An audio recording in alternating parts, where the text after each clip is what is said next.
নমস্কাৰ সকলোকে স্বাগতম জনাইছো আসাম কেৰিয়াৰ পইণ্ট ইউটিউব চেনেলৰ অন্য এটা নতুন ভিডিঅ' লৈ বন্ধুসকল আজিৰ ভিডিঅ'টিত আমি আপোনালোকৰ আগন্তুক অনুষ্ঠিত হ'ব লগা গ্ৰেড 3 আৰু গ্ৰেড 4 পৰীক্ষাৰ বাবে প্ৰয়োজন হোৱা কেইটামান অতিকৈ গুৰুত্বপূৰ্ণ প্ৰশ্ন আলোচনা কৰিম এই প্ৰশ্নসমূহ আপোনালোকৰ আগন্তুক কেৱল গ্ৰেড 3 গ্ৰেড 4 পৰীক্ষাৰ বাবে নহয় আসাম পুলিচৰ যিকোনো পৰীক্ষাৰ বাবে সহায়ক হ'ব পাৰে হেহে প্ৰতিটো প্ৰশ্ন আপোনালোকে ভালদৰে মনত ৰাখিবলৈ চেষ্টা কৰিব বন্ধুসকল ইয়াতে আপোনালোকক এটা ইম্পৰ্টেন্ট কথা জনাই থওঁ আপোনালোকৰ বহুতে হয়তো দোকানৰ পৰা 400-500 টকাত গৈ এডিআৰই হক বা আসাম পুলিচৰ বাবে কিতাপবোৰ ক্ৰয় কৰিব নোৱাৰে হেহে আপোনালোকৰ বাবে খুব কম মূল্যত কেৱল 79 টকা বা 49 টকাত আপোনালোকৰ বাবে এডিআৰই পৰীক্ষাৰ বাবে কেইটামান অতিকৈ গুৰুত্বপূৰ্ণ পিডিএফ ই-বুক তৈয়াৰ কৰিছো আমাৰ ওচৰৰ পাজৰৰ যিমানবোৰ অফলাইন ষ্টৰ আছে সেই সকলোবোৰ ভিজিট কৰি আপোনালোকৰ বাবে এই পিডিএফবোৰ আমি তৈয়াৰ কৰিছো এই কিতাপবোৰত আপোনালোকে অফলাইনৰ পৰা কিনি অনা কিতাপৰ দৰে আপোনালোকে সকলোবোৰ বস্তু পাব হেহে যদি কাৰোবাৰ এই কিতাপবোৰ বা পিডিএফবোৰ প্ৰয়োজন হয় তেনেহলে আপোনালোকৰ স্ক্ৰিনত থকা নাম্বাৰটোত আমাক WhatsApp কৰি এই পিডিএফ ই-বুকবোৰ আমাৰ পৰা লৈ ল'ব পাৰিব তো বলক আজিৰ ভিডিঅ'ৰ আমি কোৱেশ্যনসমূহ আলোচনা কৰো আজিৰ ভিডিঅ'ৰ প্ৰথম কোৱেশ্যনটো হৈছে Who was the first Assamese Arjun Award winner of Assam অসমৰ প্ৰথম অৰ্জুন বঁটা বিজয়ী কোন আছিল মনগল মোস্ট ইম্পৰ্টেন্ট কোৱেশ্যন হয় কেবাটাও পৰীক্ষাত আগত আহিছে তো ইয়াৰ কাৰেক্ট আনসাৰটো অপচন এ ভোগেশ্বৰ বৰুৱা অৰ্জুন বঁটা বিজয়ী প্ৰথম অসমীয়া ব্যক্তিজন আছিল ভোগেশ্বৰ বৰুৱা তেওঁ 1966 চনৰ বেংকক এছিয়ান গেমছত 800 মিটাৰ দৌৰত সোণৰ পদক লাভ কৰিছিল আৰু ইয়াৰ বাবে তেওঁক অৰ্জুন বঁটাৰে সন্মানিত কৰা হৈছিল নেক্সট কোৱেশ্যনটো হৈছে Who was the first woman to receive the Arjun Award in Assam অসমৰ প্ৰথম অৰ্জুন বঁটা লাভ কৰা মহিলা কোন আছিল মনগল আমি ইতিমধ্যে পাইছো যে অসমৰ প্ৰথম অৰ্জুন বঁটা লাভ কৰা ব্যক্তিজন আছিল ভোগেশ্বৰ বৰুৱা এতিয়া আমাক সুধিছে যে অৰ্জুন বঁটা লাভ কৰা প্ৰথম অসমীয়া মহিলা কোন আছিল ইয়াৰ কাৰেক্ট আনসাৰটো অপচন বি মনালিসা বৰুৱা মেহতা মনালিসা বৰুৱা মেহতা এগৰাকী টেবুল টেনিছ খেলুৱৈ আছিল তেওঁ 1987 চনত এই অৰ্জুন বঁটা লাভ কৰিছিল নেক্সট কোৱেশ্যনটো হৈছে Who was the first Olympic athlete of Assam অসমৰ প্ৰথম অলিম্পিকত অংশগ্ৰহণ কৰা খেলুৱৈ কোন আছিল ইয়াৰ কাৰেক্ট আনসাৰটো অপচন ডি তালেমিৰন আও এজন ভাৰতীয় ফুটবল খেলুৱৈ আছিল তেওঁ ভাৰতৰ অধিনায়ক হিচাপে 1948 চনত মনত ৰাখি থব কিমান চনত 1948 চনৰ লণ্ডন অলিম্পিকত ভাৰতক প্ৰতিনিধিত্ব কৰিছিল নেক্সট কোৱেশ্যনটো হৈছে Who was the first Assamese woman athlete to participate in the Olympic অলিম্পিকত অংশগ্ৰহণ কৰা প্ৰথম অসমীয়া মহিলা খেলুৱৈ কোন আছিল ইয়াৰ কাৰেক্ট আনসাৰটো option C Lovlina Borgohain most important question হয় লাভলিনা বৰগোহাঁই আছিল অলিম্পিকত অংশগ্ৰহণ কৰা প্ৰথম অসমীয়া মহিলা তেওঁ 2020 চনৰ টকিঅ অলিম্পিকত কিমান মনত ৰাখি থব 2020 চনৰ টকিঅ অলিম্পিক গেমত বক্সিংত ব্ৰঞ্জৰ পদক লাভ কৰিছিল নেক্সট কোৱেশ্যনটো হৈছে Who was the first Assamese person to receive the Assam Ratna Assam ৰত্ন লাভ কৰা প্ৰথম অসমীয়া ব্যক্তিজন কোন আছিল কাৰেক্ট আনসাৰটো অপচন এ ডক্টৰ ভূপেন হাজৰিকা মনগল খুবেই ইম্পৰ্টেন্ট কোৱেশ্যন হয় ডক্টৰ ভূপেন হাজৰিকা আছিল অসম ৰত্ন বঁটা লাভ কৰা প্ৰথমজন অসমীয়া ব্যক্তি নেক্সট কোৱেশ্যনটো হৈছে Who was the first Assamese woman to be awarded the Assam Ratna Assam ৰত্ন লাভ কৰোতা প্ৰথম অসমীয়া মহিলা কোন আছিল আমি ইতিমধ্যে পাইছো যে অসম ৰত্ন লাভ কৰা প্ৰথম ব্যক্তিজন আছিল ডক্টৰ ভূপেন হাজৰিকা এতিয়া আমাক সুধিছে যে অসম ৰত্ন লাভ কৰা প্ৰথম অসমীয়া মহিলা কোন আছিল মনত ৰাখি থব ইয়াৰ কাৰেক্ট আনসাৰটো হৈছে অপচন বি মামনি ৰয়ছম গোস্বামী আছিল অসম ৰত্ন বঁটা লাভ কৰা প্ৰথম অসমীয়া মহিলা নেক্সট কোৱেশ্যনটো হৈছে Who was the first ICS officer of Assam অসমৰ প্ৰথম ICS বিষয়া কোন আছিল ইয়াৰ কাৰেক্ট আনসাৰটো অপচন এ আনন্দৰাম বৰুৱা মনগল আনন্দৰাম বৰুৱা জিলা দণ্ডাধিকাৰ পদ লাভ কৰা প্ৰথমজন ভাৰতীয় আছিল নেক্সট কোৱেশ্যনটো হৈছে Who was the person to receive a doctorate in law in Assam অসমৰ প্ৰথম আইন বিষয়ত ডক্টৰেট ডিগ্ৰী লাভ কৰা ব্যক্তি কোন আছিল ইয়াৰ কাৰেক্ট আনসাৰটো option D doctor Jagadish Medhi আইন বিষয়ত ডক্টৰ ডিগ্ৰী লাভ কৰা প্ৰথমজন অসমীয়া ব্যক্তি আছিল ডক্টৰ জগদীশ মেধি পিছৰ প্ৰশ্নটো হৈছে who was the first Assamese জাজ অফ দ্য সুপ্ৰিম কোৰ্ট অৰ্থাৎ উচ্চতম ন্যায়ালয়ৰ প্ৰথম অসমীয়া ন্যায়াধীশ কোন আছিল কাৰেক্ট আনসাৰটো অপচন ডি পাৰ্বতী কুমাৰ গোস্বামী বন্ধুসকল পাৰ্বতী কুমাৰ গোস্বামী ডিব্ৰুগড় জিলাৰ উকিল সন্থাৰ এজন সদস্য আছিল আৰু তেৱেই উচ্চতম ন্যায়ালয়ৰ প্ৰথম অসমীয়া ন্যায়াধীশ আছিল নেক্সট কোৱেশ্চনটো হৈছে who was the first Assamese জাজ অফ দ্য হাই কোৰ্ট উচ্চ ন্যায়ালয়ৰ প্ৰথম অসমীয়া ন্যায়াধীশ কোন আছিল কাৰেক্ট আনসাৰটো অপচন বি হলিৰাম ডেকা হলিৰাম ডেকা গুৱাহাটী উচ্চ ন্যায়ালয়ৰ প্ৰথম অসমীয়া ন্যায়াধীশ আছিল নেক্সট কোৱেশ্চনটো হৈছে who was the first person to receive a bachelor's degree in upper Assam অৰ্থাৎ উজনি অসমৰ প্ৰথম স্নাতক ডিগ্ৰী লাভ কৰা ব্যক্তি কোন আছিল কাৰেক্ট আনসাৰটো অপচন সি জগন্নাথ বৰুৱা 1919 চনত কলিকতা বিশ্ববিদ্যালয়ত প্ৰথম শ্ৰেণীৰ প্ৰথম বিষয়ত স্নাতকোত্তৰ ডিগ্ৰী লাভ কৰিছিল মনত ৰাখিব 1919 চনৰ পৰা তেওঁ স্নাতকোত্তৰ ডিগ্ৰী লাভ কৰিছিল আৰু ক'ৰ পৰা লাভ কৰিছিল কলিকতা বিশ্ববিদ্যালয়ৰ পৰা নেক্সট কোৱেশ্চনটো হৈছে who was the first Assamese scientist to land in Antarctica এণ্টাৰ্কটিকাত পদাৰ্পণ কৰা প্ৰথম অসমীয়া বিজ্ঞানী কোন আছিল কাৰেক্ট আনসাৰটো অপচন এ ৰাঘৱ চন্দ্ৰ ডেকা বন্ধুসকল এইটো বাঘৱ হৈ আছে এইটো ৰাঘৱ হ'ব লাগিছিল ৰাঘৱ চন্দ্ৰ ডেকাই প্ৰথম এণ্টাৰ্কটিকাত পদাৰ্পণ কৰা অসমীয়া ব্যক্তি আছিল তেওঁ 1987 চনত কিমান চনত 1987 চনত নৱেম্বৰ মাহত এণ্টাৰ্কটিকালৈ যোৱা সপ্তমজন ভাৰতীয় বৈজ্ঞানিক আছিল নেক্সট কোৱেশ্চনটো হৈছে who was the first Assamese person to climb Everest এভাৰেষ্টত আৰোহণ কৰা প্ৰথম অসমীয়া ব্যক্তিজন কোন আছিল মনগল ইয়াৰ কাৰেক্ট আনসাৰটো option B Tarun Saikia Mount Everest আৰোহণ কৰা প্ৰথমজন অসমীয়া ব্যক্তি আছিল তৰুণ শইকীয়া তেওঁ 2013 চনত 18 মে তাৰিখে মাউণ্ট এভাৰেষ্টত উপনীত হৈছিল নেক্সট কোৱেশ্চনটো হৈছে who was the first Assamese to become vice chancellor of Guwahati university অৰ্থাৎ গুৱাহাটী বিশ্ববিদ্যালয়ৰ উপাচাৰ্য হোৱা প্ৰথম অসমীয়া ব্যক্তি কোন আছিল কাৰেক্ট আনসাৰটো option D Krishnakanta Sandikoi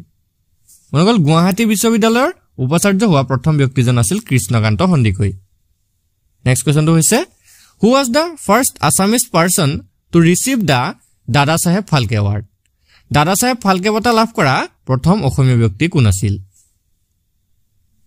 correct আনসাৰটো অপচন এ ডক্টৰ ভূপেন হাজৰিকা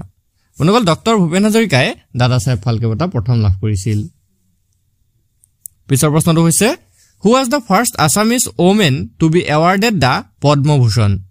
পদ্মভূষণ সন্মান লাভ কৰা প্ৰথম অসমীয়া মহিলা কোন আছিল কাৰেক্ট আনসাৰটো অপচন সি পুষ্পলতা দাস বন্ধুসকল পদ্মভূষণ সন্মান লাভ কৰা প্ৰথম অসমীয়া মহিলা আছিল পুষ্পলতা দাস নেক্সট কোৱেশ্চন হৈছে who was the first Assamese to be awarded the Padma Bhushan Padma Bhushan সন্মান লাভ কৰা প্ৰথম অসমীয়া ব্যক্তিজন কোন আছিল ইয়াৰে কাৰেক্ট আনসাৰটো option A Amiya Kumar Das next কোৱেশ্চনটো চাওঁ who was the first Assamese to receive the Padma Shri Padma Shri সন্মান লাভ কৰা প্ৰথম অসমীয়া ব্যক্তি কোন আছিল কাৰেক্ট আনসাৰটো option B doctor Mathura Das next কোৱেশ্চনটো চাওঁ who was the first Assamese woman to receive N PhD লাভ কৰা প্ৰথম অসমীয়া মহিলা কোন আছিল ইয়াৰ কাৰেক্ট আনসাৰটো অপচন ডি এ আৰু বি দুইজন ডক্টৰ কমলা ৰায় আৰু তিলোত্তমা গগৈ এই দুইগৰাকীয়ে পিএইচডি লাভ কৰা প্ৰথম অসমীয়া মহিলা আছিল নেক্সট কোৱেশ্চনটো হৈছে who was the first Assamese woman vice speaker of assembly বিধানসভাৰ প্ৰথম অসমীয়া মহিলা উপাধ্যক্ষ কোন আছিল কাৰেক্ট আনসাৰটো অপচন ডি বনেলি খংমেন বিধানসভাৰ প্ৰথম অসমীয়া মহিলা উপাধ্যক্ষ আছিল next question who is the first Assamese woman জাজ অফ দ্য হাই কোৰ্ট উচ্চ ন্যায়ালয়ৰ প্ৰথম অসমীয়া মহিলা বিচাৰপতি কোন আছিল মনগল ইয়াৰ কাৰেক্ট আনসাৰটো option A Meera Sharma most important question হয় মীৰা শৰ্মা উচ্চ ন্যায়ালয়ৰ প্ৰথম মহিলা ন্যায়াধীশ আছিল মীৰা শৰ্মা উচ্চ ন্যায়ালয়ৰ প্ৰথম অসমীয়া মহিলা বিচাৰপতি আছিল next question Who was the first Assamese woman to win a gold medal in the World Championship? বিশ্ব চেম্পিয়নশ্বিপৰ দৌৰ প্ৰতিযোগিতাত সোণৰ পদক লাভ কৰা প্ৰথম অসমীয়া মহিলা কোন আছিল কাৰেক্ট আনসাৰ হ'ব অপচন সি হিমা দাস অনুগল হিমা দাসে 2018 চনৰ ফিনল্যান্ড জুনিয়ৰ বিশ্ব চেম্পিয়নশ্বিপত 400 মিটাৰ ৰেচত কিমান মিটাৰ ৰেচত 400 মিটাৰ ৰেচত বা 400 মিটাৰ দৌৰ প্ৰতিযোগিতাত সোণৰ পদক লাভ কৰিছিল নেক্সট কোৱেশ্চনটো হৈছে Who was the first Assamese to become a barrister? Barrister হোৱা প্ৰথম অসমীয়া ব্যক্তি কোন আছিল কাৰেক্ট আনসাৰ হ'ব অপচন বি আনন্দৰাম বৰুৱা আনন্দৰাম বৰুৱা আছিল barrister হোৱা প্ৰথমজন অসমীয়া ব্যক্তি নেক্সট কোৱেশ্চনটো হৈছে Who was the first Assamese person to receive the Bharat Ratna? Bharat Ratna লাভ কৰোতা প্ৰথম অসমীয়া ব্যক্তিজন কোন আছিল অনুগলে কাৰেক্ট আনসাৰ হ'ব অপচন ডি গোপীনাথ বৰদলৈ অসমৰ প্ৰথম মুখ্যমন্ত্ৰী আছিল গোপীনাথ বৰদলৈ আৰু তেৱে আছিল ভাৰত ৰত্ন বঁটা লাভ কৰা প্ৰথমজন অসমীয়া ব্যক্তি নেক্সট কোৱেশ্চনটো হৈছে Who was the first Assamese to become the Chief Election Commissioner of India? ভাৰতৰ মুখ্য নিৰ্বাচন আয়ুক্ত হোৱা প্ৰথম অসমীয়া ব্যক্তি কোন আছিল কাৰেক্ট আনসাৰ হ'ব অপচন এ হৰিশংকৰ ব্ৰহ্ম পিছৰ প্ৰশ্নটো চাওঁ Who was the first Assamese to become the Chief Justice of India? অৰ্থাৎ ভাৰতৰ মুখ্য ন্যায়াধীশ হোৱা প্ৰথম অসমীয়া ব্যক্তিজন কোন আছিল মনকলে কাৰেক্ট আনসাৰ হ'ব অপচন ডি ৰঞ্জন গগৈ ভাৰতৰ মুখ্য ন্যায়াধীশ অৰ্থাৎ চিফ জাষ্টিস হোৱা প্ৰথমজন অসমীয়া ব্যক্তি আছিল ৰঞ্জন গগৈ নেক্সট কোৱেশ্চনটো হৈছে Who was the first Assamese to become an Air Vice Marshal of the Indian Air Force? অৰ্থাৎ ভাৰতীয় বায়ু সেনাৰ এয়াৰ ভাইস মাৰ্শাল হোৱা প্ৰথম অসমীয়া ব্যক্তিজন কোন আছিল খুব ইম্পৰ্টেন্ট কোৱেশ্চন হয় এ কাৰেক্ট আনসাৰ হ'ব option D Pranab Kumar Borbora next কোৱেশ্চনটো হৈছে Who was the first Assamese person to become a member of the subcommittee on drafting the Constitution of India? ভাৰতীয় সংবিধান খসৰা উপসমিতিৰ সদস্য হোৱা প্ৰথম অসমীয়া ব্যক্তি কোন আছিল কাৰেক্ট আনসাৰ হ'ব অপচন এ সৈয়দ মোহাম্মদ সাদুল্লাহ নেক্সট কোৱেশ্চনটো হৈছে Who was the first Assamese person to be martyred in the language movement? অৰ্থাৎ ভাষা আন্দোলনত শহীদ হোৱা প্ৰথম অসমীয়া ব্যক্তি কোন আছিল কাৰেক্ট আনসাৰ হ'ব অপচন বি ৰঞ্জিত বৰপূজাৰী ভাষা আন্দোলনত শহীদ হোৱা প্ৰথম অসমীয়া ব্যক্তিজন আছিল ৰঞ্জিত বৰপূজাৰী নেক্সট কোৱেশ্চনটো হৈছে Who was the first Assamese to become president of India? ভাৰতৰ ৰাষ্ট্ৰপতি হোৱা প্ৰথম অসমীয়া ব্যক্তিজন কোন আছিল মনগলে কাৰেক্ট আনসাৰ হ'ব অপচন সি ফখৰুদ্দিন আলী আহমেদ ভাৰতৰ ৰাষ্ট্ৰপতি হোৱা প্ৰথম অসমীয়া ব্যক্তিজন আছিল Fakhruddin Ali Ahmed next question Who was the first Assamese to become Secretary of the United Nations Science Department? ৰাষ্ট্ৰসংঘৰ বিজ্ঞান বিভাগৰ সচিব হোৱা প্ৰথম অসমীয়া ব্যক্তিজন কোন আছিল ইয়াৰ কাৰেক্ট আনসাৰ হ'ব option A doctor Kumud Bora next question Who was the first Assamese person to become the Director General of the National Museum? ৰাষ্ট্ৰীয় সংগ্ৰহালয়ৰ সঞ্চালক প্ৰধান হোৱা প্ৰথম অসমীয়া ব্যক্তি কোন আছিল ইয়াৰে শুদ্ধটো অপচন এ ৰবীন্দ্ৰদেৱ চৌধুৰী নেক্সট কোৱেশ্চনটো হৈছে Who was the first Assamese to become Director of the Reserve Bank? Reserve বেংকৰ সঞ্চালক হোৱা প্ৰথম অসমীয়া ব্যক্তিজন কোন আছিল কাৰেক্ট আনসাৰ হ'ব option B Ganesh Phukan next কোৱেশ্চনটো হৈছে Who was the first Assamese to receive a PhD from the University of London? Most important question হয় লণ্ডন বিশ্ববিদ্যালয়ৰ পৰা PhD লাভ কৰা প্ৰথম অসমীয়া ব্যক্তিজন কোন আছিল মনগলে কাৰেক্ট আনসাৰ হ'ব option D Moidul Islam Bora London বিশ্ববিদ্যালয় অৰ্থাৎ লণ্ডন ইউনিভাৰ্চিটিৰ পৰা PhD লাভ কৰা প্ৰথমজন অসমীয়া ব্যক্তি আছিল মহিদুল ইছলাম বৰা নেক্সট কোৱেশ্চনটো হৈছে who was the first Assamese person to receive the Saraswati Award Saraswati সন্মান লাভ কৰা প্ৰথম অসমীয়া ব্যক্তি কোন আছিল কাৰেক্ট আনসাৰটো অপচন ডি লক্ষ্মীনন্দন বৰা তেওঁ 2008 চনত এই বঁটাটো অৰ্থাৎ এই সৰস্বতী সন্মান বঁটাটো লাভ কৰিছিল নেক্সট কোৱেশ্চনটো হৈছে who was the first Assamese to become the director of All India Institute of Medical Science সৰ্বভাৰতীয় আয়ুৰ্বিজ্ঞান প্ৰতিষ্ঠান অৰ্থাৎ AIIMS ৰ সঞ্চালক হোৱা প্ৰথম অসমীয়া ব্যক্তি কোন আছিল কাৰেক্ট আনসাৰটো option C doctor Ramesh Chandra Deka অনুকল সৰ্বভাৰতীয় আয়ুৰ্বিজ্ঞান প্ৰতিষ্ঠান অৰ্থাৎ এইমছ ৰ সঞ্চালক হোৱা প্ৰথম অসমীয়া ব্যক্তিজন আছিল ডক্টৰ ৰাকেশ চন্দ্ৰ ডেকা নেক্সট কোৱেশ্চনটো হৈছে who was the first Assamese person to become a literary pensioner সাহিত্যিক পেঞ্চনাৰ হোৱা প্ৰথম অসমীয়া ব্যক্তি কোন আছিল কাৰেক্ট আনসাৰটো option B Padmanath Gohain Baruah next কোৱেশ্চনটো হৈছে who was the first Assamese woman to become the principal of a college মহাবিদ্যালয়ৰ অধ্যক্ষ হোৱা প্ৰথম অসমীয়া মহিলা কোন আছিল ইয়া কাৰেক্ট আনসাৰটো অপচন এ ৰাজবালা দাস সন্দিকৈ বালিকা মহাবিদ্যালয় কলেজৰ প্ৰথম মহিলা অধ্যক্ষ আছিল নেক্সট কোৱেশ্চনটো হৈছে who was the first Assamese to represent the round table অৰ্থাৎ ঘূৰণীয়া মেজমেলৰ প্ৰতিনিধি হোৱা প্ৰথম অসমীয়া ব্যক্তি কোন আছিল কাৰেক্ট আনসাৰটো অপচন বি চন্দ্ৰধৰ বৰুৱাই ঘূৰণীয়া মেজমেলৰ প্ৰতিনিধিত্ব কৰিছিল অসমৰ পৰা নেক্সট কোৱেশ্চনটো হৈছে who was the first Assamese woman to become an IAS হোৱা প্ৰথম অসমীয়া মহিলা কোন আছিল ইয়াৰে কাৰেক্ট আনসাৰটো অপচন সি পাৰুল দাস মনল কোৱেশ্চনটো খুব ইম্পৰ্টেন্ট হয় পাৰুল দাস আছিল অসমৰ প্ৰথম মহিলা IAS officer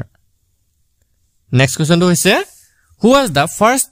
Assamese woman to become an IPS মহিলা IPS হোৱা প্ৰথম অসমীয়া মহিলা কোন আছিল ইয়া কাৰেক্ট আনসাৰটো option D Yamin Hazarika next কোৱেশ্চনটো হৈছে who was the first Assamese woman to become a sub inspector of police আৰক্ষী উপপৰিদৰ্শক হোৱা প্ৰথম অসমীয়া মহিলা কোন আছিল কাৰেক্ট আনসাৰটো অপচন সি ৰেণু বৰফুকন পিছৰ প্ৰশ্নটো হৈছে who was the first Assamese woman to become an Ayurvedic doctor Ayurvedic চিকিৎসক হোৱা প্ৰথম অসমীয়া মহিলা কোন আছিল শুদ্ধটো হ'ব অপচন এ অপূৰ্বলতা বেজবৰুৱা বনগল আয়ুৰ্বেদিক চিকিৎসক হোৱা প্ৰথম অসমীয়া মহিলা ব্যক্তিগৰাকী আছিল Apurbalata Bezbaruah next question who was the first Assamese woman to become commissioner উপায়ুক্ত হোৱা প্ৰথম অসমীয়া মহিলা কোন আছিল শুদ্ধটো অপচন সি গায়ত্ৰী বৰুৱা পিছৰ প্ৰশ্নটো চাওঁ who was the first Assamese woman to become an ACS অৰ্থাৎ ACS হোৱা প্ৰথম অসমীয়া মহিলা কোন আছিল শুদ্ধটো অপচন বি সুচিব্ৰতা ৰায়চৌধুৰী পিছৰ প্ৰশ্নটো চাওঁ who was the first Assamese woman to become a union minister কেন্দ্ৰীয় মন্ত্ৰী হোৱা প্ৰথম অসমীয়া মহিলা কোন আছিল ইয়া কাৰেক্ট আনসাৰটো অপচন এ ৰেণুকা দেৱী বৰকটকী নেক্সট কোৱেশ্চনটো চাওঁ question number 47 who was the first Assamese woman to become a pilot অৰ্থাৎ পাইলট হোৱা প্ৰথম অসমীয়া মহিলা কোন আছিল কাৰেক্ট আনসাৰটো option C Dhira Chaliha Hazarika question number 48 who was the first Assamese woman to become chief minister মুখ্যমন্ত্ৰী হোৱা প্ৰথম অসমীয়া মহিলা কোন আছিল মোস্ট ইম্পৰ্টেন্ট কোৱেশ্চন হয় এ কাৰেক্ট আনসাৰটো অপচন বি সৈয়দা আনোৱাৰা তাইমুৰ মুখ্যমন্ত্ৰী হিচাপে নিৰ্বাচিত হোৱা প্ৰথম অসমীয়া মহিলাগৰাকী আছিল সৈয়দা আনোৱাৰা তাইমুৰ নেক্সট কোৱেশ্চনটো চাওঁ who was the first Assamese woman to become a literary pensioner সাহিত্যিক পেঞ্চনাৰ হোৱা প্ৰথম অসমীয়া মহিলা কোন আছিল ইয়াৰ কাৰেক্ট আনসাৰটো অপচন ডি নলিনীবালা দেৱী বন্ধুসকল আজি ভিডিঅ'ৰ শেষৰ কোৱেশ্চনটো হৈছে who was the first Assamese woman to become a physiologist মনোবিজ্ঞানী হোৱা প্ৰথম অসমীয়া মহিলা কোন আছিল ইয়াৰ কাৰেক্ট আনসাৰ হ'ব option D doctor Dipali Datta মনোবিজ্ঞানী হোৱা প্ৰথম অসমীয়া মহিলাগৰাকী আছিল ডাক্তৰ দীপালী দত্ত বন্ধুসকল আজি ভিডিঅ'টো আপোনালোকৰ বাবে ইনফৰমেটিভ হলে ভিডিঅ'টো এটা লাইক কৰি দিব আৰু এনে ধৰণৰ আগন্তুক যিকোনো পৰীক্ষাৰ বাবে ভিডিঅ' পাবলৈ আমাৰ চেনেলটো সাবস্ক্ৰাইব কৰি কাষত থকা বেল আইকনটো দবাই দিব ধন্যবাদ